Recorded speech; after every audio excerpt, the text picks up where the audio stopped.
ಚಿತ್ರಕಲೆ ನಾವು ತುಂಬಾ ಚಿಕ್ಕ ಹುಡುಗರಿಂದ ಈಗೆಲ್ಲ ಎಷ್ಟು ಒಂದು ಸಪೋರ್ಟ್ ಇರುತ್ತೆ ಪೇರೆಂಟ್ಸ್ ಕಡೆ ಅಂತಂದ್ರೆ, ಮೊದಲು ನಾವು ಚಿಕ್ಕ ಹುಡುಗರಿಂದ ಚಿತ್ರಕಲೆ ಅನ್ನೋದು ಸುಮ್ಮನೆ ಟೈಮ್ ಪಾಸ್ ಮಾಡೋದು ಆತರ, ಅದನ್ನ ಯಾರಾದ್ರೂ ಕಲಿಬಹುದು. ಮತ್ತೆ ಈಗ ಆರ್ಟ್ ಕ್ಲಾಸಸ್ ಎಲ್ಲ ಕಳಿಸಿ ಮಕ್ಕಳನ್ನೆಲ್ಲ ತುಂಬಾ ಒಂದು ಕಲೆ ಇದೆ ಅಂದ ತಕ್ಷಣ ಅವರಿಗೆ ತುಂಬಾ ಸಪೋರ್ಟ್ ಕೊಡೋದು ತಯಾರಿದ್ದಾರೆ ಇವತ್ತಿನ ಪೇರೆಂಟ್ಸ್.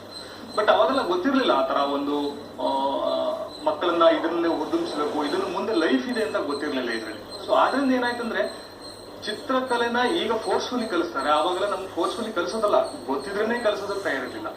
ಸೊ ಅವಾಗ ನಮ್ಗೆ ಏನು ಚಿತ್ರಕಲೆ ಅಂತ ನಾವು ನನ್ನ ಜೀವನದಲ್ಲಿ ಮೊಟ್ಟ ಮೊದಲೇ ನೋಡಿರೋದು ನಮ್ಮ ಶಾಲೆನಲ್ಲಿ. ಅವಾಗೆಲ್ಲ ಏಕೋಪಾಧ್ಯಾಯ ಶಾಲೆಗಳಿತ್ತು, ಒಬ್ಬರೇ ಮಾಸ್ಟರ್ ಇರ್ತಾ ಇದ್ರು ಇಡೀ ಎಲ್ಲಾ ತರಗತಿಗಳಿತ್ತು.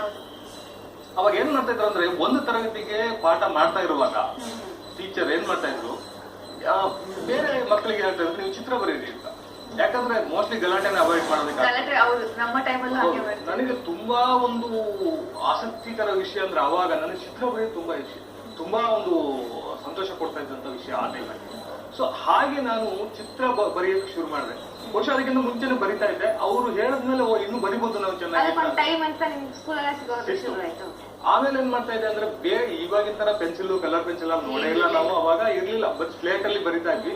ಅದನ್ನ ಬಿಟ್ರೆ ಈ ಮಣ್ಣಲ್ಲಿ ಆಟ ಆಡುವಾಗ ಚಿತ್ರಗಳೆಲ್ಲ ಬರ್ಕೊಂಡು ಆ ತರದೆಲ್ಲ ಮಾಡ್ತಾ ಇದ್ವಿ. ಈಗ ಆಮೇಲೆ ನನ್ಗೆ ಒಂದು ವಿಷಯ ಗೊತ್ತಾಯ್ತು ಅಂದ್ರೆ, ನಾನು ಚಿತ್ರನೂ ಬರಿತೀನಿ, ನಂಗೆ ಅದೇ ಇಷ್ಟ. ಬಟ್ ಇದನ್ನ ಒಂದು ವೃತ್ತಿಯಾಗಿ ತಗೋಬಹುದು, ಇದೇನೇ ನಮ್ಮ ಲೈಫ್ ಕೊಡುತ್ತೆ ಮುಂದೆ ಅಂತ ಗೊತ್ತಿಲ್ಲ. ನಮ್ಮ ಮನೆಯವರಿಗೂ ಗೊತ್ತಿರ್ಲಿಲ್ಲ, ನನಗೂ ಗೊತ್ತಿರ್ಲಿಲ್ಲ. ಬಟ್ ಚಿತ್ರ ಬರೀಬೇಕು ಅದೊಂದು ವಿಶೇಷವಾದ ಅನುಭವ ಆಗ್ತದೆ, ಏನೇನೇ ಬರೋದು. ಸೊ ಆದ್ರಿಂದ ಏನ್ ಮಾಡ್ತಾ ಇದ್ದೆ ಅಂದ್ರೆ ಇದನ್ನ ಬರೀತಾನೇ ಬಂದೆ. ಅಂದ್ರೆ ಏನಾದ್ರೂ ಒಂದು ನೋಡಿದ್ರೆ, ಅಂದ್ರೆ ಇವಾಗ ನೇಚರ್ ಇರ್ಬೋದು, ಯಾವ್ದಾದ್ರು ಸ್ಪೆಷಲ್ ಏನಾದ್ರು ನೋಡಿದ್ರೆ ಅದನ್ನೇ ಬಿಡಿಸ್ಬೇಕು ಅಂತ ಏನಾಗುತ್ತೆ ಅಂದ್ರೆ, ಚಿತ್ರಕಲೆನಲ್ಲಿ ಸಾಧಾರಣವಾಗಿ ಮಕ್ಕಳು ನಾವು ನೋಡ್ತೀವಿ, ಮಕ್ಕಳು ನಾನು ಕೂಡ ಆರ್ಟ್ ಕ್ಲಾಸಸ್ ಎಲ್ಲ ಮಾಡ್ತೀನಿ. ನಾನು ಚಿಕ್ಕ ಮಕ್ಕಳನ್ನೆಲ್ಲ ಅಬ್ಸರ್ವ್ ಮಾಡಿದಾಗ ಏನಾಗುತ್ತೆ ಅಂದ್ರೆ, ನಮ್ಮ ಸುತ್ತಮುತ್ತ ಇರೋದನ್ನ ಬರೆಯೋದಕ್ಕೆ ಟ್ರೈ ಮಾಡ್ತಾರೆ. ಆಸ್ ಇಟ್ ಇಸ್ ಕಾಪಿ ಮಾಡ್ತಾರೆ ಅಂತ ಹೇಳಕ್ ಬರೋಲ್ಲ. ಆದ್ರೆ ಈಗ ನೋಡಿ, ನನಗೆ ಚಿಕ್ಕ ವಯಸ್ಸಲ್ಲಿ ತುಂಬಾ ಇಷ್ಟ ಅಂದ್ರೆ ಹಸುಗಳ ಚಿತ್ರ ಬರೆಯೋದು ತುಂಬಾ ಇಷ್ಟ. ಏನಂತ ಗೊತ್ತಿಲ್ಲ, ತುಂಬಾ ಇಷ್ಟ ನನಗೆ. ಎತ್ತು ದನ ಕರುಗಳು ಬರೆಯೋದು, ನಾಯಿ ಚಿತ್ರ ಬರೆಯೋದು. ಚಿಕ್ಕ ವಯಸ್ಸಲ್ಲಿ ನಾನು ಏನ್ ಆಟ ಮಾಡ್ತಾ ಇದ್ದೆ ಅಂದ್ರೆ, ನಾನು ನಮ್ಮ ಫ್ರೆಂಡು ಅವನಿಗೊಂದು ನಾಯಿ ಚಿತ್ರ ಬರ್ಕೊಡ್ತಾ ಇದ್ದೆ, ನಾನೊಂದು ನಾಯಿ ಚಿತ್ರ ಬರ್ತಿದ್ಕೊಂಡು ಸ್ಲೇಟ್ ಅನ್ನ ಫುಲ್ ಅಲ್ಲಾಡ್ತಾ ಇದ್ದೆ, ಅಂದ್ರೆ ನಾಯಿ ಓಡ್ತಾ ಇದೆ ಅಂತ. ಅನಿಮೇಷನ್ ತರ, ಇವಾಗ ಅನಿಮೇಷನ್ ತರ ಅವಾಗ ಮಾಡ್ತಾ ಇದ್ವಿ. ಆಮೇಲೆ ಒಂದ್ ಮೊಲ ಚಿತ್ರ ಬರ್ದಿರ್ತಾ ಇದ್ವಿ ಮುಂದಕ್ಕೆ. ಆಮೇಲೆ ಸ್ವಲ್ಪ ಹೊತ್ತಿಗೆ ಅದು ಅಳಿಸ್ಬಿಟ್ಟು ಬಾಯಿ ಹತ್ರ ಬರ್ದ್ಬಿಟ್ಟು ನೋಡಿ ಮೊಲನ ಹಿಡ್ಕೊಂಡಿದೆ ನಾಯಿ ಅಂತ. ಈ ತರ ಅಂದ್ರೆ ನಮ್ಮ ಸುತ್ತಮುತ್ತ ನಮ್ಗೆ ಏನ್ ಕಾಣುತ್ತೆ ಅದನ್ನೇ ಮತ್ತೆ ರೀಪ್ರೊಡಕ್ಷನ್ ಮಾಡಕ್ಕೆ ನಾವು ಟ್ರೈ ಮಾಡ್ತೀವಿ. ಆಕ್ಚುಲಿ ಮಕ್ಕಳು ಆತರ ಮಾಡ್ತಾ ಇರ್ತಾರೆ. ಆಮೇಲೆ ಬರ್ತಾ ಬರ್ತಾ ಏನಾಗುತ್ತೆ ಅಂದ್ರೆ, ಅದಕ್ಕೆ ಬೇರೆ ಬೇರೆ ಹಂತಗಳಿವೆ. ಚಿಕ್ಕ ಮಕ್ಕಳು ಬರೆಯುವಂತ ಒಂದು ಹಂತನೇ ಬೇರೆ ಇರುತ್ತೆ. ಮಕ್ಕಳು ಫಸ್ಟ್ ಚಿಕ್ಕದ್ರಲ್ಲಿ ಈ ತರ ಚಿತ್ರವನ್ನ ಬಿಡಿಸುವಾಗ ಯಾರಾದ್ರೂ ಫಸ್ಟ್ ತುಂಬಾ ಚೆನ್ನಾಗಿದೆ ಅಂತ ಹೇಳಿದ್ರೆ ನೆನಪಿದ್ಯಾ? ಏನಾಗುತ್ತೆ ಅಂದ್ರೆ, ನನ್ಗೆ ಗೊತ್ತಿದ್ದಂಗೆ ನಾನು ಚಿಕ್ಕ ವಯಸ್ಸಲ್ಲಿ ಬಹುಶಃ ನಮ್ಮೂರಲ್ಲಿ ನಾನೊಬ್ಬನೇ ಚಿತ್ರ ಬರೀತಿದ್ದೆ ಅಂತ ನನಗನ್ಸುತ್ತೆ. ಸೊ ಅವಾಗ ಚಿಕ್ಕ ಹುಡುಗರೆಲ್ಲ ಏನ್ ಮಾಡ್ತಾ ಇದ್ರು ಅಂದ್ರೆ, ಚೆನ್ನಾಗಿದೆ ಚೆನ್ನಾಗಿದೆ ಅಂತ ಹೇಳ್ತಾ ಇದ್ರು. ಬಟ್ ವಿಶೇಷವಾಗಿ ಬಹಳ ಅದ್ಭುತವಾದ ಇಂಪ್ಯಾಕ್ಟ್ ಆಗಿದೆ ಏನಾಗ್ತಿತ್ತು, ಆಮೇಲೆ ಸ್ವಲ್ಪ ಟೈಮ್ ಕಳೆದ್ಮೇಲೆ ನಾವು ಬೇರೆ ಬೇರೆ ಈ ಇಂಟರ್ ಸ್ಕೂಲ್ಗಳಲ್ಲಿ ಕಾಂಪಿಟೇಷನ್ಸ್ ಎಲ್ಲ ಇಡೋರು, ಚಿಕ್ಕ ಚಿಕ್ಕ ಕಾಂಪಿಟೇಷನ್ಸ್ ಎಲ್ಲ ಇಡೋರು. ಸೊ ಅವಾಗೆಲ್ಲ ನಾನು ಹೋದ ತಕ್ಷಣ ಅಲ್ಲಿ ಏನಾದ್ರು ಒಂದು ಪ್ರೈಸ್ ಬರೋದು. ಅವಾಗ ಹೋಗಿ ಇವ್ನು ಚಿತ್ರ ಬರೀತಾನೆ, ಚೆನ್ನಾಗಿ ಬರೀತಾನೆ ಅಂತೇಳಿ. ಮತ್ತೆ ಚಿತ್ರಗಳ ಪುಸ್ತಕಗಳನ್ನ ನಮ್ಮ ಶಾಲೆಗಳಿಗೆ ತಗೊಂಡು ಹೋದ್ರೆ ನಾವು ಬರ್ದಿರೋದನ್ನ, ಅವಾಗೆಲ್ಲ ನಮ್ಮ ಎಲ್ಲ ಕ್ಲಾಸ್ಮೇಟ್ ಗಳೆಲ್ಲ ತುಂಬಾ ಚೆನ್ನಾಗಿದೆ ಚೆನ್ನಾಗಿದೆ ಅಂತ ಹೇಳ್ತಾ ಇದ್ರು. ಅವಾಗ ನಮ್ಗೆ ಏನು ಗಟ್ಟಿ ಆಗ್ತಾ ಇತ್ತಂದ್ರೆ, ನಾನು ಚಿತ್ರ ಬರೀತೀನಿ ಅನ್ನೋದು ನಮ್ಗೆ ಒಂದು ಮನಸ್ಸಿಗೆ ಬರ್ತಾ ಇತ್ತು. ಮೂಲತಃ ನೀವು ಬೆಂಗಳೂರಿಗೆ ಬಂದು ಎಷ್ಟು ಟೈಮ್ ಆಯ್ತು? ಎಲ್ಲಿ ಅವರು ನಿಮ್ಮ ಊರು? ನಾನು ನಮ್ಮ ಊರು ತೀರ್ಥಹಳ್ಳಿ ತಾಲೂಕು. ಗೊತ್ತು, ನಮ್ಮ ತೀರ್ಥಹಳ್ಳಿ ತಾಲೂಕು ಹೆಸರು ಹೇಳಿದ್ರೆ ಜನಗಳಿಗೆ ಏನ್ ಗೊತ್ತಾಗುತ್ತಂದ್ರೆ, ಬಹಳ ಒಂದು ಕಲ್ಚರಲ್ ರಿಚ್ ಅಂತಲೇ ಒಂದಿದು.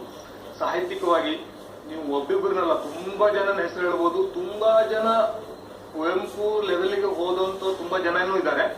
ಅದೇ ರೀತಿಯಾಗಿ ಇನ್ನು ಸ್ವಲ್ಪ ಸಾಹಿತ್ಯ ಕೃಷಿ ಮಾಡ್ಕೊಂಡು ತುಂಬಾ ಹೆಸರು ಮಾಡದೇ ಇದ್ದವರು ಇದ್ದಾರೆ. ಆದ್ರೂ ತುಂಬಾ ಜನ ಬರವಣಿಗೆ ಮಾಡೋರು ಇದ್ದಾರೆ ಆತರ.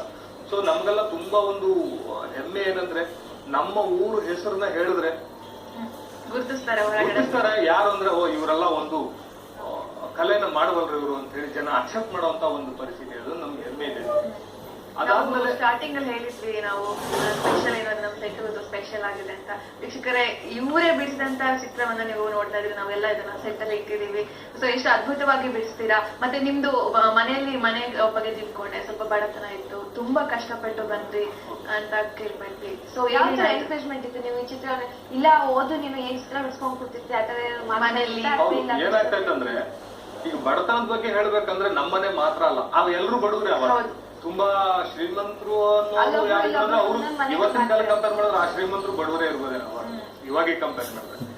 ಆದ್ರೆ ಮನೆಯಲ್ಲಿ ಏನಿತ್ತು, ನಮ್ಮ ತಂದೆ ತಾಯಿಗಳಿಗೆ ಏನು ಇತ್ತಂದ್ರೆ ಮಕ್ಕಳು ಚೆನ್ನಾಗಿ ಓದ್ಬೇಕು, ಮುಂದೆ ಅವ್ರ ಜೀವನದಲ್ಲಿ ಸೆಟ್ಲ್ ಆಗ್ಬೇಕು.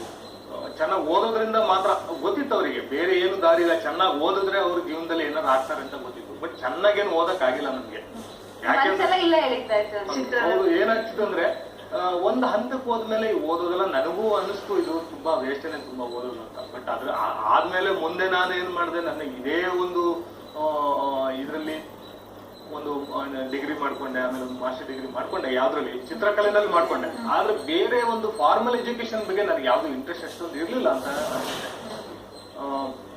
ಸೊ ಎಜುಕೇಶನ್ ಬಗ್ಗೆ ಹೇಳ್ಬೇಕಂದ್ರೆ, ನಮಗೆ ಏನ್ ಓದ್ತೀವಿ ಅದನ್ನ ಯಾರು ವೃತ್ತಿಯಾಗಿ ಸ್ವೀಕರಣೆ ಮಾಡೋದಕ್ಕೆ ಇವತ್ತು ಆಗೋದಿಲ್ಲ. ಸೊ ಆದ್ರಿಂದ ನಮಗೇನು ಆ ತರ ಒಂದು ಆಸಕ್ತಿ ಬರ್ಲಿಲ್ಲ ಅಂತಾನೆ ಹೇಳ್ಬೋದು. ಫಸ್ಟ್ ಪೆನ್ಸಿಲ್ ಇಟ್ಕೊಂಡು ಅಥವಾ ನೀವ್ ಹೇಳಿದ್ರಿ ಬಿಡಿಸ್ತಾ ಇದೆ ಅಂತ, ಯಾವಾಗ ಈ ತರದ್ದು ಒಂದು ಕಾನ್ಸೆಪ್ಟ್ ಇದೆಯಪ್ಪ ಚಿತ್ರಕಲೆಗೆ ಅನ್ನೋದು ಯಾವಾಗ ಹೌದು, ಇದು ಏನಾಗುತ್ತೆ ಅಂದ್ರೆ ಬರ್ತಾ ಬರ್ತಾ ಬರ್ತಾ ಏನಾಗುತ್ತೆ ಅಂದ್ರೆ, ನಾವು ನೋಡ್ತಾ ಇರ್ತೀವಿ ಬೇರೆ. ನಮ್ಗೆ ಚಿಕ್ಕ ವಯಸ್ಸಲ್ಲಿ ಚಿತ್ರ ಅಂದ್ರೆ ಈ ರವಿವರ್ಮನ್ ಚಿತ್ರಗಳು ಅಂತ ತುಂಬಾ ರಿಯಲಿಸ್ಟಿಕ್ ಆಗಿರೋದು. ಬಹುಶಃ ಕಲೆನ ಮನೆ ಮನೆಗೆ ತಲುಪಿಸಿರುವಂತದ್ದು ರವಿವರ್ಮನ್ ಚಿತ್ರಗಳಿರ್ಬೋದು. ಅದು ಬಿಟ್ರೆ ಬೇರೆ ಬೇರೆ ಕ್ಯಾಲೆಂಡರ್ಗಳೆಲ್ಲ ನೋಡ್ತಾ ಇದ್ವಿ. ಈ ಕ್ಯಾಲೆಂಡರ್ಗಳಲ್ಲಿ ಬೇರೆ ಬೇರೆ ಕಂಪನಿ ಕ್ಯಾಲೆಂಡರ್ಗಳು ಬರ್ತಾ ಇತ್ತು, ಅದರಲ್ಲಿ ಬೇರೆ ಬೇರೆ ಅದನ್ನೆಲ್ಲ ಕಾಪಿ ಮಾಡಕ್ ಟ್ರೈ ಮಾಡ್ತಾ ಇದ್ವಿ. ಇನ್ನು ಮುಖ್ಯವಾಗಿ ಒಂದು ವಿಷಯ ಏನಂತಂದ್ರೆ, ನಮ್ಮ ತಂದೆಗೆ ಯಕ್ಷಗಾನ ಈ ತರ ಕಲೆಗಳಲ್ಲಿ ಬಹಳ ಆಸಕ್ತಿ ಇತ್ತು. ಅವ್ರು ಹೇಳ್ತಾ ಇದ್ರು, ಅವ್ರು ಚಿಕ್ಕ ವಯಸ್ಸಲ್ಲಿ ಕೂಡ ನಾವು ಯಕ್ಷಗಾನದಲ್ಲೆಲ್ಲ ಇದ್ದೆ ನಾನು ಅಂತ ಹೇಳ್ತಾ ಇದ್ದ. ನಾವು ನೋಡಿದಾಗ ಇರ್ಲಿಲ್ಲ ಇದಾಗಲ್ಲ. ಅದು ಏನಾಗಿದೆ ಅಂದ್ರೆ ನನಗೆ ತುಂಬಾ ಇಂಪ್ರೆಸ್ ಆಯ್ತು. ತುಂಬಾ ಈ ರಾಮಾಯಣಗಳಾಗ್ಲಿ ಮಹಾಭಾರತಗಳಾಗ್ಲಿ ಇಂಥ ಪೌರಾಣಿಕವಾದಂತಹ ಒಂದು ಕಲೆಗಳ ಬಗ್ಗೆ ತುಂಬಾ ಆಸಕ್ತಿ ಬಂತು. ಆ ಒಂದು ಕ್ಯಾರೆಕ್ಟರ್ಗಳು ಇವತ್ತು ನನಗೆ ತುಂಬಾ ಇಷ್ಟ. ರಾಮಾಯಣ ಮತ್ತು ಮಹಾಭಾರತದ ಕ್ಯಾರೆಕ್ಟರ್ಗಳು ತುಂಬಾ ಇಷ್ಟ ನನಗೆ.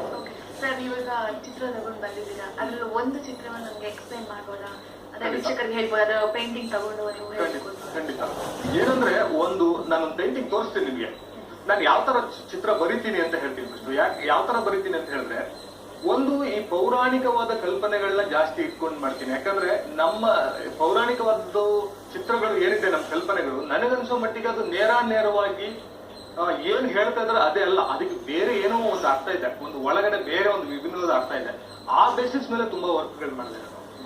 ಮತ್ತೆ ಕೆಲವೊಂದು ವರ್ಕ್ಗಳು ಏನ್ ಮಾಡಿದೆ ಅಂತ ಹೇಳಿದ್ರೆ, ಸ್ವಲ್ಪ ಸೈಕಾಲಜಿ ಬೇಸಿಸ್ ಮೇಲೆ ಕೆಲವೊಂದು ವಿಷಯಗಳು ಇಟ್ಕೊಂಡು ನಾನು ಒಂದು ಪೇಂಟಿಂಗ್ ತೋರಿಸ್ತೀನಿ ಅಂತ. ಒಂದು ಪೇಂಟಿಂಗ್ ಇದೆ, ನಮ್ಮ ಮೇಲ್ನೋಟ ಸಡನ್ ಅರ್ಥ ಆಗಲ್ಲ ಏನಾಗುತ್ತೆ, ನಿಮಗೆ ಗೊತ್ತಿರುತ್ತೆ. ಈ ಪೇಂಟಿಂಗ್ ಅಲ್ಲಿ ಒಬ್ಬ ಮನುಷ್ಯ ಇದ್ದಾನೆ, ಈ ತರ ಒಂದು ವಸ್ತು ಅಥವಾ ಒಂದು ಗ್ಲೋಬ್ ನಲ್ಲಿ ನಿಂತ್ಕೊಂಡಿದ್ದಾನೆ. ಅವನು ಇದನ್ನ ಎತ್ತೋದಕ್ಕೆ ಟ್ರೈ ಮಾಡ್ತಾ ಇದ್ದಾನೆ, ಕಷ್ಟ ಪಡ್ತಾ ಇದ್ದಾನೆ. ನೋಡಿ, ಇದೇನಂತ ನಾನು ಬರ್ದಿರೋದಂದ್ರೆ, ಮನುಷ್ಯ ಮತ್ತೆ ಪ್ರಾಬ್ಲಮ್ ಇದೆ.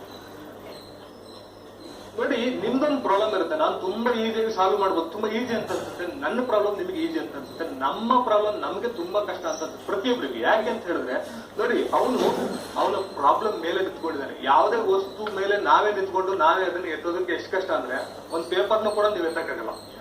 ಅಂದ್ರೆ ಪ್ರಾಬ್ಲಮ್ ಎಷ್ಟೇ ಸಣ್ಣ ಇರ್ಬೋದು ದೊಡ್ಡ ಇರ್ಬೋದು, ನಾವು ಒಂದು ಡಿಸ್ಟೆನ್ಸ್ ಇಂದ ಅದನ್ನ ನೋಡಿದ್ರೆ ನಮಗದು ತುಂಬಾ ಈಸಿಯಾಗಿ ಸಾಲ್ವ್ ಮಾಡಬಹುದಾದಂತ ಪ್ರಾಬ್ಲಮ್. ಬಟ್ ನಾವು ಅದ್ರ ಮೇಲೆ ನಿಂತ್ಕೊಂಡಿದೀವಿ, ಆದ್ರಿಂದ ಆಗ್ತಾ ಇಲ್ಲ. ಅದನ್ನ ತೋರ್ಸೋದಕ್ಕೋಸ್ಕರ ನಾನು ಈ ಪೇಂಟಿಂಗ್ ಅನ್ನು ಮಾಡಿದ್ದೀನಿ. ಬಣ್ಣ ಎಲ್ಲ ಯಾವ ತರ ಸೆಲೆಕ್ಟ್ ಮಾಡ್ಕೊಂತೀರಾ? ಇದು ನಾನು ಒಂದು ವಿಶೇಷ ರೀತಿಯಾದಂತಹ ರಚನಾ ಯೂಸ್ ಮಾಡ್ತೀನಿ. ಹೇಗೆ ಅಂತ ಹೇಳಿದ್ರೆ, ಯಾವುದೇ ಚಿತ್ರನ ಬರೆಯೋದಕ್ಕೆ ಮುಂಚೆ ನಾನು ತುಂಬಾ ಪ್ರಿಪೇರ್ ಆಗೋದಿಲ್ಲ. ಒಂದು ಪೇಂಟಿಂಗ್ ನ ಶುರು ಮಾಡ್ತೀನಿ. ಹಾಗೆ ಇಲ್ಲಿ ನೀವೇನ್ ಪೇಂಟಿಂಗ್ ನೋಡ್ತೀರಿ, ನಂದು ಯಾವ ಪೇಂಟಿಂಗ್ ಪ್ರೀ ಪ್ಲಾನ್ಡ್ ಆಗಿ ಇದೇ ಪೇಂಟಿಂಗ್ ಬರೀತೀನಿ ಅಂತ ನಾನು ಕೂತ್ಕೊಳ್ಳೋದೇ ಇಲ್ಲ.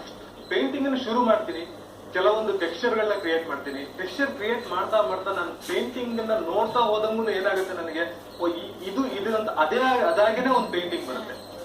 ಪ್ಲಾನ್ ಮಾಡ್ಕೊಡಲ್ಲ, ಮಾಡ್ತಾ ಮಾಡ್ತಾ ಪ್ಲಾನ್ ಮಾಡಿ, ಅದು ನನ್ನ ಮೆಥಡ್. ತುಂಬಾ ಜನ ಏನ್ ಮಾಡ್ತಾರೆ ಅಂದ್ರೆ ಸ್ಕೆಚ್ ಮಾಡ್ತಾರೆ, ಅದನ್ನ ತುಂಬಾ ಸ್ಕೆಚ್ ಮಾಡಿ ಮಾಡಿ ಮಾಡಿ 100 ಸ್ಕೆಚ್ ಮಾಡಿ ಒಂದು 5-10 ಪೇಂಟಿಂಗ್ ಮಾಡ್ತಾರೆ.